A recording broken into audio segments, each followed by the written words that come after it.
মন্ত্রীর নির্দেশ, পুলিশের তৎপরতার পরও রাজধানীতে পুরোপুরি বন্ধ হয়নি ব্যাটারি চালিত রিকশা। আরও জানাতে বনশ্রী থেকে যোগ দিচ্ছেন সহকর্মী কামরুল হাসান। কামরুল, এত মন্ত্রীর নির্দেশ এবং পুলিশের এত তৎপরতার পরও কেন এই ব্যাটারি চালিত রিকশা বন্ধ করা যাচ্ছে না, প্রশাসন কি বলছে?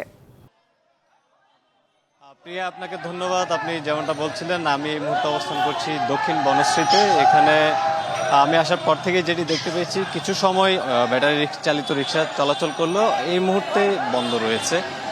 এখানে মূল সড়ক বাদ দিয়েই অলিতে গলিতে ব্যাটারি রিকশা চলছিল। এই মুহূর্তে এখনকার যদি পরিস্থিতি আপনাকে জানাতে চাই, ব্যাটারি রিকশার চালকরা রিকশা রেখে একরকম আন্দোলনে নেমেছেন এবং তারা যারা গাড়ি নিয়ে বের হয়েছেন, রিকশা নিয়ে বের হয়েছেন, তাদেরকে বাধা দিচ্ছেন চলাচলে। আর প্রশাসনের বিষয়টা যেটা বলতে চাই, এখানে মূল সড়কেই মূলত পুলিশের তৎপরতা রয়েছে, অলিগলিতে কোনো তৎপরতা আমরা এখন পর্যন্ত দেখতে পাইনি। আমরা এখানকার বেশ কিছু শ্রমিকের সাথে কথা বলেছি। তাদের দাবি হচ্ছে যে ব্যাটারি চালিত রিকশা একটি নীতিমালার মধ্যে এনেই আনা হোক এবং তারা যাতে রিকশা চালাতে পারে, তাদের রুটি রোজগারের উপর যাতে কোনো প্রভাব না পড়ে, তারা এটিই মূলত তাদের দাবি। ওয়ালটন ফ্রিজ কিনে অনেকের মতো আপনিও হয়ে যেতে পারেন মিলেনিয়াল সেরা পণ্যের সেরা অফার। আপনাকে আমি একটি বিষয় জানিয়ে রাখি যে ব্যাটারি চালিত রিকশা চালকরা যেটা বলছেন যে তাদেরকে একটি লাইসেন্স করে দেওয়া হোক এবং এই ব্যাটারি চালিত রিকশায় যেসব পার্টস ইউজ করা হয় সেগুলো আমদানি করতে হয়। সেক্ষেত্রে সরকার একটি রেভিনিউ পায়, যার কারণে তাদেরও একটি দাবি হচ্ছে সরকার যেহেতু এখান থেকে রাজস্ব পায়, তাহলে তাদেরকে একটি নীতিমালার মধ্যে এনে ব্যাটারি চালিত অটোরিকশা চলাচলের অনুমতি দেওয়া হোক। তো এই মুহূর্তে আমার সাথে একজন অটোরিকশা চালক রয়েছেন। আমি তার কাছে জানতে চাইবো যে কয়েকদিন ধরেই তো অটোরিকশা চলাচল বন্ধ রয়েছে, তা আপনাদের কি সমস্যা হচ্ছে এবং আপনারা চাচ্ছেন কি, আপনাদের দাবিটা কি?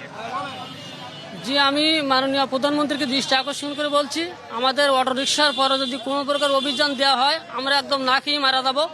আমার 3টা বাচ্চা, একটা 6 মাস বয়স, একটা 5 বছর, একটা 10 বছর, সবাই স্কুলে পড়ে। আমার 500 ভিটির পরে আমি ঘরবাদি তাদের নিয়ে আসি।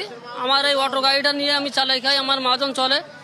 এই গাড়িটা পুলিশই ধরতেছে, আমরা চালাতে পারছি না। আমরা তো মেন রোডে ওঠি না, আমরা খিলগা থানা, রামপুরা থানা আর বাসাবো থানা, এই 3 থানার ভিতরে আমরা ভিতরে গলির ভিতরে চালাই, 20 টাকার ভাড়া মারি। আর আজকে আমাদের নাকি এই গাড়িগুলো বন্ধ করে দিলে আমরা খুব কষ্টের রাস্তায় চলে যাব। আমরা একদম মাঠে মারা যাবো, আমাদের কোনো উপায় নাই। তাই আমি মাননীয় প্রধানমন্ত্রীকে বলছি, আপনি দৃষ্টি আকর্ষণ করে আমাদের গাড়িটা যাতে চলতে পারে সেই ব্যবস্থা আপনি একটু করে দেন।